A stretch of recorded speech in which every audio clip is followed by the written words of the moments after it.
बादशाह और एक लड़की की कहानी। बहुत समय पहले अजमेर में एक नेक दिल बादशाह रहता था।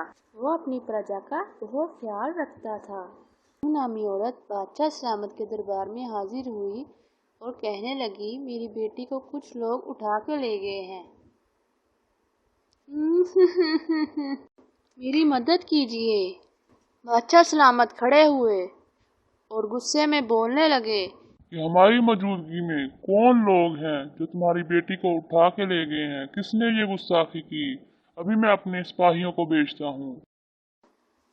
फिर सेनापति बादशाह सलामत की खिदमत में हाजिर होता है और बादशाह उसे हुक्म देता है, देखो कौन लोग इसकी बेटी को उठा के ले गए हैं। इन चोरों को मेरे पास पकड़ के ले आओ और इसकी बेटी को भी सही सलामत मेरे दरबार में ले आओ। फिर सेनापति बादशाह सलामत के हुक्म के मुताबिक उन चोरों की तलाश में निकलता है जिनका बादशाह सलामत ने सेनापति को हुक्म दिया होता है। सेनापति बच्ची के रोने की आवाज सुनकर कहता है, लगता है बच्ची इसी घर में होगी और वो चोर भी। मैं अंदर जाके छानबीन करता हूँ, तभी मुझे पता चलेगा। ये कहकर सेनापति घर के अंदर दाखिल होता है।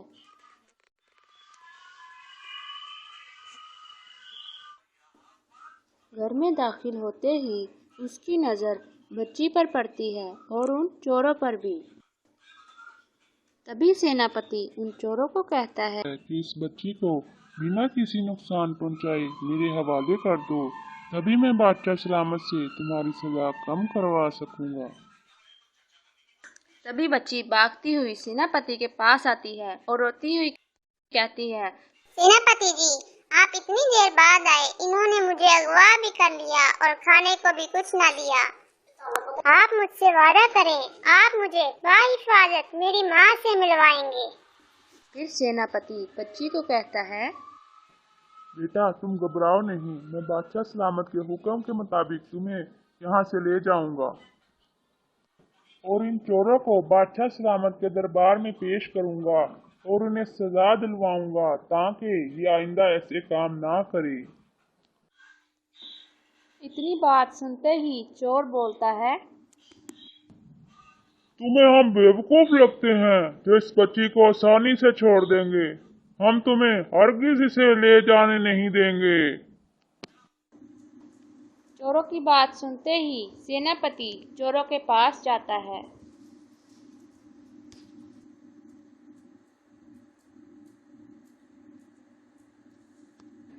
मैंने तो सोचा था कि मैं तुम्हारी सजा कम करवा दूंगा, लेकिन तुम बाज ना आई। ये कहकर सेनापति उन पर वार करता है और उन्हें गिरा देता है। फिर बच्ची को कहता है, चलो बेटी, मैं तुम्हें महल में ले जाऊं। वहाँ बादशाह सलामत और तुम्हारी माँ तुम्हारा इंतजार कर रहे हैं। ये सुनते ही बच्ची कहती है, कहाँ है मेरी माँ? मुझे उनके पास ले जाइए। मुझे मेरी माँ से मिलना है। मैं 2 दिन से उनसे नहीं मिली हूँ। जल्दी चलिए। बच्ची की बात सुनते ही सेनापति बच्ची को साथ लेकर महल की तरफ रवाना होता है। थोड़ा आगे जाते ही सेनापति रुककर बच्ची की ओर देखता है। चलो बेटा, जल्दी मेरे साथ चलो। फिर बच्ची बोलती है, आ रही हूँ सेनापति जी। फिर सेनापति बच्ची को लेकर महल में चले जाते हैं। लीजिए बादशाह सलामत, मैं आपके हुक्म के मुताबिक बच्ची को सही सलामत ले आया और उन चोरों को भी मार आया हूँ। बहुत खूब, तुमने बहुत अच्छा काम किया। हम तुम्हें इसका इनाम देंगे और तुम इस बच्ची को बाहिफाजत इसकी माँ तक ले आए। हमें बहुत खुशी हुई। हम अब तुम्हारा औहदा भी बढ़ाएंगे। बादशाह सलामत की बात के बाद बच्ची भागती हुई बादशाह सलामत और सेनापति के पीछे से गुजरकर अपनी माँ से मिलती है। माँ, आपको पता है मुझे कुछ चोरों ने अगवा कर लिया था। फिर सेनापति जी ने मुझे इनसे बचा लिया। बेटा, तुम्हें पता है सेनापति जी को बादशाह सलामत ने भेजा था।